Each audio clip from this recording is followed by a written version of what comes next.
Okay, so let's unpack this. We've gathered all the sources, and our mission today is it's maybe the most necessary and frankly emotionally demanding one we've ever taken on. Mm, We're navigating the landscape of grief, loss, and the very difficult path toward finding meaning. right. It's the topic everyone needs, but really no one ever wants to talk about. And that reluctance, that shared instinct to just avoid looking loss in the eye, that is precisely why this deep dive is so vital. Right. Because if we don't understand the mechanism of grief, we risk getting stuck. Yeah. And that's just a tragedy on top of the original loss. Our guide through this difficult terrain is based on decades of work by David Kessler. He's known globally for his expertise in loss. Mm. But what really sets his guidance apart is that he's not just speaking from theory. He personally navigated, the unimaginable devastation of losing his own son. He's lived this material, he's studied it, Right. and he's transformed it into something actionable. And he offers this profound, it's an almost unbelievable guarantee that we have to anchor this entire conversation to. It's like the North Star for this, It really is. which is this idea that if you fully embrace grief, it actually makes your life bigger. Exactly. The promise is so counterintuitive. It's this. If you find a way to grieve fully, your life doesn't shrink. Right. It actually becomes fuller, bigger, richer. Wow. We instinctively think of loss as just, a subtraction. Hmm. But Kessler argues that the emotional mechanism that expands our bandwidth for feeling unbearable pain Yeah. is the very same mechanism that expands our bandwidth for happiness, for joy, and for laughter. You just learn to feel everything more intensely. That is a staggering concept. Especially for someone who's right in the thick of that pain. It suggests that this agonizing work has a profound return on investment. It does. So what's the ultimate emotional goal we're all striving for here? The core goal, the Yeah. fundamental one, is to eventually remember the person you lost with more love than pain. More love than pain. It doesn't mean the pain just vanishes entirely, but the memory itself shifts. It stops being a source of just acute suffering, and it becomes a source of connection and profound appreciation. The love is what we're fighting to keep alive, free from the weight of all that sorrow. So let's start with a foundational shift in perspective, Yeah. because we so often feel isolated, like we're the only person this has ever happened to. Yeah, we have to just acknowledge the unavoidable stats. The death rate is 100%. Right. If you trace your lineage back, you come from a long, long, long line of dead people. Mhm. And that's actually important because it suggests there's something deep, something innate and human inside us that knows how to do this. We just need permission and maybe the tools to access those forgotten skills. The psychological paradox you mentioned, that our capacity for pain and our capacity for joy expand together, that's still so fascinating to me. How does that actually show up? Well, it sounds academic, but it's very real. Kessler used to share these anecdotes about his grief workshops in hotels. And the staff would come up to him afterward totally confused and say, "What were you teaching in there?" Yeah. That room cried harder than any group we've ever had, but they were also laughing the loudest. Wow. When you're raw enough to access the deepest pain, you're also raw enough to access genuine joy. That just reframes the entire process. It's not about finding some sort of muted gray middle ground. It's about a wider emotional range overall. Precisely. And this leads right into a huge misconception, which is the timeline. We operate on this TV fantasy of grief. You know the script. Oh, yeah. Episode 1, the death happens. Episode 2, you cry. By episode 3, you're fine. You're back to life, Mm. magically healed. But the reality is that grief has a much, much longer shadow than that. It does. And the consequence of that rushed fantasy is just this immense societal pressure. People feel so much shame if they aren't over it quickly, and so they isolate themselves, they suffer in silence, just believing they're failing at it. And there's a really striking research finding on this delay. It tells you everything you need to know about the pressure we put on ourselves. What's the finding? The data is sobering. The average time most people wait before they finally reach out for professional support, before they admit, "I can't do this alone anymore," is 5 years. 5 years. 5 years of carrying that acute pain, often with shame on top of it. And the tragic part is, many people never recover their full life because they just never seek that help at all. Mhm. That 5-year delay it's a profound price to pay. Yeah, 5 years of suffering in the shadows is truly heartbreaking. And that suffering is often magnified because you feel like even the people closest to you don't get how you're grieving. This is where recognizing grieving styles becomes so important. Understanding these styles is absolutely critical. It's not about defining what's right.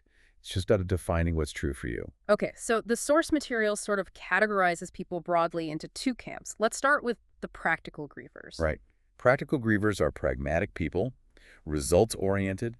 They approach grief the same way they approach everything else in life. A divorce, moving, a career change. Right. They want to know the steps, they execute the events, the funeral, the paperwork, and then they want to move on. For them, grief is a series of tasks to complete. And the other side of that coin Is the feeling grievers. Yeah. And these are the people who need time to process, to talk about the emotions, to feel the pain deeply, and to integrate the loss very slowly. Yeah. For them, the practical tasks are almost secondary to the intense emotional experience. And the crucial takeaway here, which we really have to underline, is that they're just different operating systems. One isn't better or worse. Exactly. But they clash constantly. The practical griever looks at the feeler and thinks they have too many feelings, and the feeling griever looks at the practical griever and thinks they're being cold or rushing things. So we try to change each other, and it never works. Never. This is where strategic support comes in. There's a great analogy for this. Okay. If you're a feeling griever, you have to accept that you can't get deep emotional validation from a practical griever. You just can't walk up and down the aisle of a hardware store hoping to find milk. That's a great way to put it. If a loved one just doesn't get your need to talk about it, you have to let them off the hook.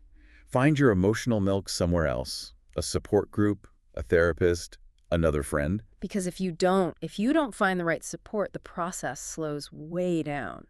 And you've identified the single biggest thing that slows healing. It is judgment, the contagion of judgment. It can be external. A friend says, it's been 6 months, you need to snap out of it. Or it can be internal.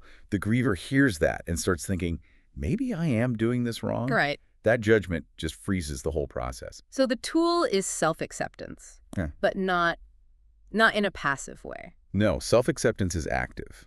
The core affirmation is simple, but it's profound. You're not crazy, you are in grief. And even more fundamentally, you're doing grief right. The goal isn't self-help, which implies you're broken. It's self-acceptance, which means allowing yourself to be right where you are. That feeling of being completely stuck is something everyone in this process experiences. You feel like the pain is permanent, that the tears will just never stop. If you haven't been stuck, you haven't been in grief. But sometimes what feels like being stuck is actually a sign your mind is working wisely. This relates to denial, which we actually call a grace. Denial has such a negative connotation, so why do you call it a gift? Because the psyche knows. It instinctively knows it cannot take the full crushing weight of all that pain in one day. So denial acts as a gift from the universe, allowing us to pace the feelings over time. So it's like titrating the feelings. Exactly. Titrating them. If you're numb or in shock or you can't quite believe it, your psyche is just giving you doses you can manage without crashing permanently. It's protecting you. It's brilliant, really. That's enormous validation for anyone feeling that terrible numbness right after a loss. But sometimes that stuckness isn't just pacing, right? It becomes something more, what we call complicated grief. That's when we use the analogy of the river of grief. Normally, the river of grief flows forward, and it carries us toward healing. You might hit a small branch, a piece of guilt like, I didn't tell Dad I loved him that morning, and the current slows down a bit. Right. But with complicated grief, a big branch is lodged in the riverbed, and it causes the current to go in a circle. The grief is revolving, it's not evolving. And what does that revolving state? What does it look like in real life? It's obsessive rumination. It's the inability to integrate the reality of the loss into your life after a really significant amount of time has passed. You're just endlessly replaying the last moments, searching for that one detail that would have changed everything. So you're stuck in bargaining or denial. Exactly. And the pain is just as acute years later. When someone finally does come forward, maybe it's 5, 10, even 20 years later, and they're often so burdened by shame over that delay, what's a right response? You meet them with compassion, not with judgment. You acknowledge the pain they carried, and you offer the most affirming response possible. You're ready now. It's time. You're strong enough. That immediately shifts the focus from the past to the strength they have right now. So if we shift the focus now from that acute pain to the future, you have a quote that I think provides essential context for the sheer intensity of the suffering. The pain you feel is proportionate to the love you had. Yes, that's the fundamental truth of it. If the pain feels unbearable, that just means the love was unbelievably profound. The deeper the love, the deeper the pain. We have to remind ourselves that the pain is the measure of the connection. It's not a punishment. And the key insight there is that while the physical connection died, the love didn't. So how do we get back to that pure love again? When you do the work, when you release the pain in your own way, in your own time, you will eventually be connected only in love. The memory shifts. It stops being a painful wound, and it becomes a source of strength. The love is still there. It's truly the other face of pain. Okay, here is a concept that is so critical for a deep dive like this. The distinction between acceptance and meaning. You reject the cultural cliche of finding meaning in the death. I reject the idea that everything happens for a reason. Sometimes terrible things just happen. Sometimes life is just unfair, and the loss is simply bad luck. Finding meaning in the death implies the loss was justified or necessary, and it often just isn't. So if meaning isn't in the death, where do we find it? Loss is what happens in life. Meaning is what you make happen after the loss. Okay. It's not given to you, it's constructed by you. It's revealed after you've done the really difficult work of excavating the pain. And often when people think of finding meaning, they picture something huge, right? Like starting a massive nonprofit. It can be that, but meaning is usually found in much simpler moments too. It's in who you become. Maybe you become more compassionate, or you commit to living a life with fewer trivial worries. It's found in new rituals, in deepening your connection to the people who are still alive. Meaning is the fuel for future joy. And this process can only start once we move beyond acceptance. We establish that acceptance just means acknowledging reality, that they're gone, not that you approve of it. Acceptance is incremental. You accept it for an hour, then the next day you have to accept it all over again. Freedom is found in that reality, but the journey can't end there. Acceptance is settling the ledger, meaning is writing the next chapter.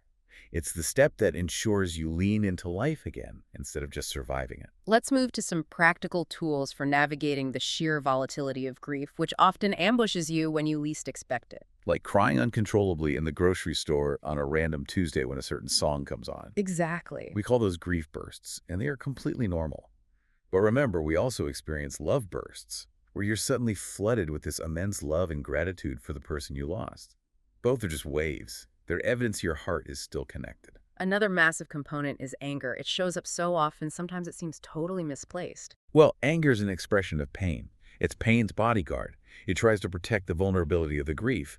What's tragic is that when people are crying, we rush to comfort them. Right. But when they're angry, we back away. We treat them like porcupines. Right.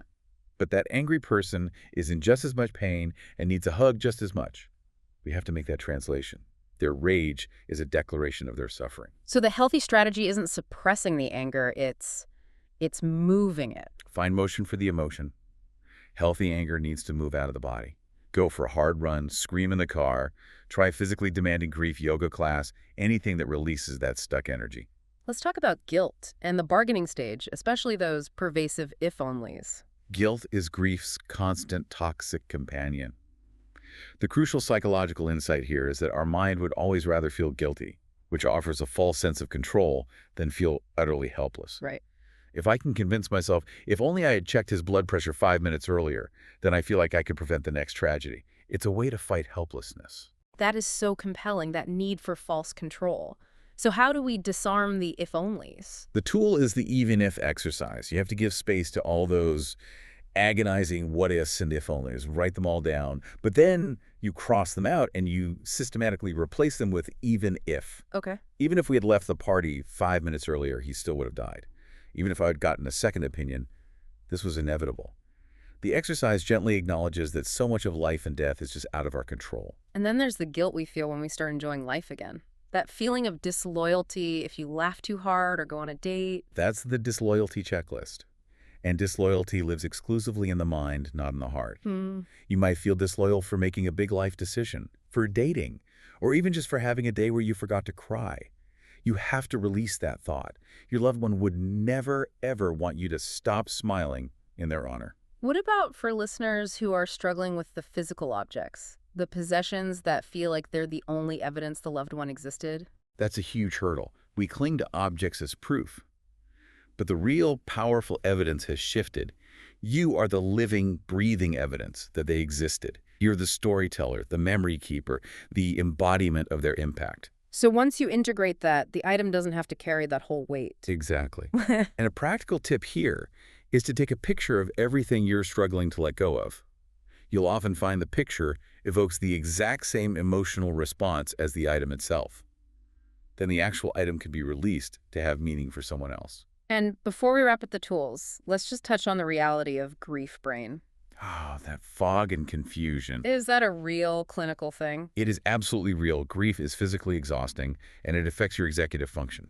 You'll have memory issues, you won't be able to focus, you'll have decision paralysis.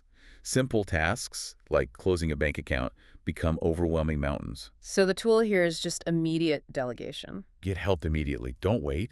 Ask someone who's organized to come over and help you deal with those small logistical things, because your brain is temporarily unable to manage them. Now, what does all this mean for us as supporters of others? We so often make the mistake of asking the grieving person, what do you need? But if they're barely breathing, they can't answer that question. Right. So you follow the rule of threes. Show up at 3 days, 3 weeks, and 3 months. And don't ask. Assume. Assume they need food. They need help taking the kids to soccer. They need their car maintained. Just use your imagination to meet their practical needs, because their capacity for planning is zero. And what are the cliches we just have to purge from our vocabulary right now? Avoid anything that minimizes the loss or tries to justify it.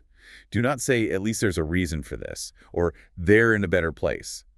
Unless you're their clergy, that's not your place. Or God needed another angel. Right. Those phrases are about our own comfort, not theirs. So what's the perfect response when you truly don't know what to say? You say, I don't have the words. I don't know what your path will be like, but you're not going to walk it alone. I'm going to be here with you. That's powerful. The single most important thing you can offer is your presence. You're not there to fix them, because no one is broken. You're just there to witness their pain, to sit quietly with the empty chair, and to hold space for their reality. And for those dealing with that lingering guilt over last interactions, the final argument, the things left unsaid, there's the tool of the living amends contract. Right. This moves beyond just a mental apology. How does it work? Since the person isn't here to receive the apology, you write down what you wish you could say, and then you commit to a living, breathing apology by changing a behavior for the rest of your life in their honor. So if your last words were an argument? Your living amends could be committing to never letting an argument end unresolved again, or ensuring every interaction you have ends with kindness. You honor their memory by improving how you live now. Our life was with them then, but our life is with us now, and we must continue to live it fully. If you only take one piece of actionable wisdom from this entire deep dive, let it be this. Show up. Show up for yourself and for someone else, and just take one intentional step toward healing. And remember that healing is not a betrayal. Healing doesn't mean forgetting them. It just means the event no longer controls you. We want their life, their love, and their legacy to impact us, not their death, to control how we live. It is natural, deeply human, and protective to run from this unbearable pain, but the wisdom our sources provide is clear. What we run from pursues us, and what we face transforms us. Thank you for joining us for this essential deep dive.